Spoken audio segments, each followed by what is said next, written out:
મોડાસા નગરપાલિકા વિસ્તારમાં રહેતા તથા વાહન ચાલકો માટે મહત્વપૂર્ણ સૂચના.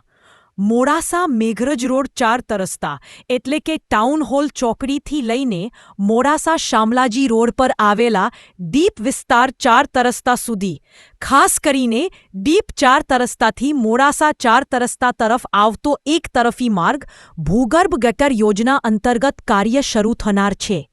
આ કાર્યને કારણે જિલ્લામાં કલેક્ટર શ્રી નાઓ દ્વારા જાહેરનામું બહાર પાડવામાં આવ્યું છે, જે મુજબ ટ્રાફિક વ્યવસ્થામાં ફેરફાર કરવામાં આવ્યો છે.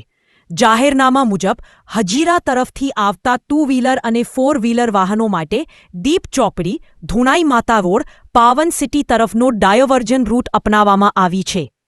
જ્યારે મોટા વાહનો જેમ કે ટ્રક અને બસ માટે હજીરા જિકતિલા સેવા સદન 3 રસ્તા, પેલેટ સર્કલ, સહયોગ સર્કલ મારફતે ડાયવર્ઝન રૂટનો ઉપયોગ કરવા જણાવવામાં આવ્યું છે.